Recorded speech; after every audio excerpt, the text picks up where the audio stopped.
All right, so we are back and we are going to try to figure out how to make sure our Zoom links don't expire. I'm starting to notice that some of our Zoom links are expiring, and after 50 occurrences, we've learned that that's going to happen. So, links that we established at the beginning of the school year are no longer working. In fact, they could even be disappearing from your students' calendars. So, we are going to choose another way of doing this. And in order to start this process off, we're going to be here on zoom.us, and you're going to get here to change a couple settings. So as you can see right down here, I'm in my settings. And as I scroll through, I'm going to find three things that I want to make sure are on. Previously, we had them toggled off. We're going to toggle them on to make sure that we can do what we need to do. And here we are. Here are those three things. Enable personal meeting ID. Use personal meeting ID when scheduling a meeting. And then finally, use a personal meeting ID when starting an instant meeting. We're turning these three things on, and we're hoping it's going to solve our problem. In fact, we know it will solve our problem. So we're very comfortable with this next step. Once you do this, I want you now to go back over to Canvas. And when you go over to Canvas, you're going to go into one of your courses. So I'm here. I'm in my courses. And in my course, remember, there were three places that we were tasked to make sure our Zoom links were present for all students. Those three places were: make sure that a student could find it in their modules. Make sure that you were putting a link to your Zoom in that day's activity. We were also asked to make sure that we had a Zoom button. We have a Zoom button right here that links students to their meeting. The last, which turned out to be the most important, was the calendar. The calendar is our main goal. So we are going to make sure we do everything in our power to make sure the calendar is what is updated accurately. We want the other places to happen as well, but we're going to focus right now on the calendar. So in order to do this, we're going to go in to our class and we are going to schedule a new meeting. Let me get into my class. I'm going to show you how to schedule a new meeting. Now, the first thing I had to do was go to zoom.us, and now I'm in my course. When in my course, I'm going to go over to Zoom, and I'm going to schedule a new meeting. Now, this time when I schedule my new meeting, take a quick scroll down and see that something here is enabled. This right here, use personal meeting ID. That box is now checked. I need it to be checked. I'm also going to take note that my personal meeting ID is 4166. They're my last four numbers. So when I schedule my meeting, I'm going to confirm those last four meetings are what's being used. Now, as I go up here, things are a little bit different this time. So some of you cross-list and some of you don't cross-list. The process is the same. We're going to make our start time for the beginning of the school day. We're going to take the duration out for the next 7 hours. We're going to make sure that we don't check reoccurring meeting. And then when we come down here, we're going to make sure once again that this use of personal meeting ID is on. Now, once I do that, I can go ahead and I save my meeting. Once I've saved my meeting, I'm going to go over to my calendar to make sure I see what I just did. Now I'm going to go to that date. Here's what we just did. It was called 7:30 Tech Zoom meeting. In this 7:30 Tech Zoom meeting, I can go in there. I need to go in there. And I can confirm that my number is 4166. So I know I scheduled this meeting using my personal ID. Now let's go in there. You need to do this one time and one time only when using your personal ID number. You only need to schedule the meeting one time in your Canvas course. The rest of the times that you schedule a meeting can be done right here in your calendar. So once I'm in my calendar here, make sure, first of all, that you're in the correct calendar. See this calendar here? You have a drop down that tells you all your different calendars.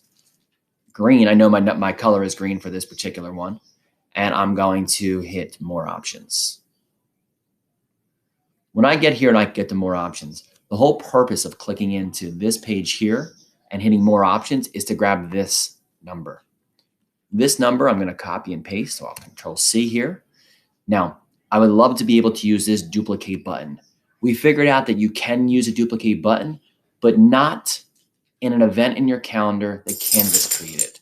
Only in an event that you create. So the whole purpose of us going to Canvas and scheduling that first meeting was to get your personal meeting ID in Canvas, in your Zoom hyperlink within your class. Now we're going to get this link and we're going to create a new event. Here's my new event. I'm going to click into the 24th, creating a new calendar event. See how this is pink? It's pink because it pulled up a different calendar. It's a good example. I want to make sure that I'm in the correct calendar. And here it is. Tech team, it's green. That's the color I selected, so I know that's the right one. More options. You note on that last screen, I should have titled it more. The title was supposed to be Tech Team Zoom Meeting.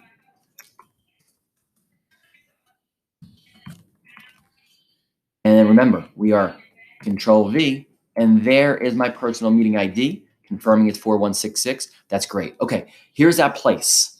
Here's that place where it makes a difference if you're cross-listed or not cross-listed. If you're cross-listed, you would click this button here to use a different date for each section. You would put in the date, and then you put in the specific start and end time. Hey, a little tip when you do a start and end time, make sure you use the AM and PMs because sometimes it defaults into the wrong one. And then you'll have to go back and fix all of your calendar entries manually. You don't want to do that. Okay, now I happen to not be in a cross-listed class, but if I was, this would be clicked. Since it's not, I'm going to unclick it. I can duplicate this. I can duplicate this meeting or this event because I created it. Now, this is a bit tricky as well. I like to use one day. And then if I am doing this on a Monday, it would be for 4 additional occurrences.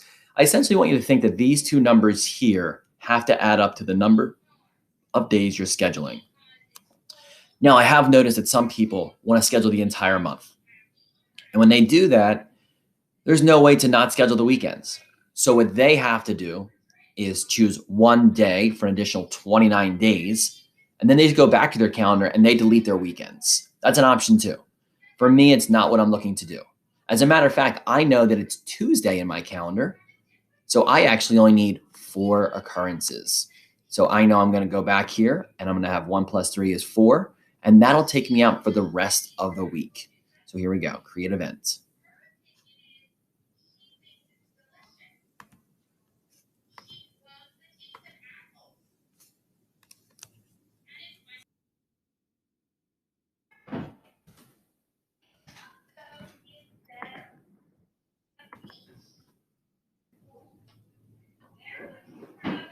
And that took me a quick second, because in my training, I was thinking, oh, I have to make sure I put the time in there so it's accurately reflected, not only my beginning time, but my end time. But as you can see, I have meetings across the board here for the entire week that are accurately scheduled.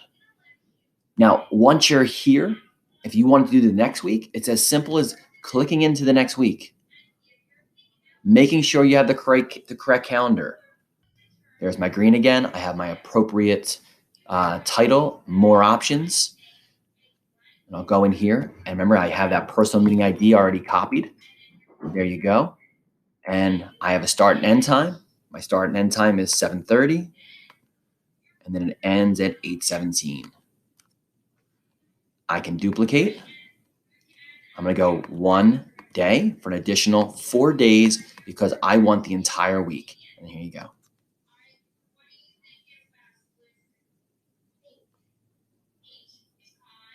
And there you go.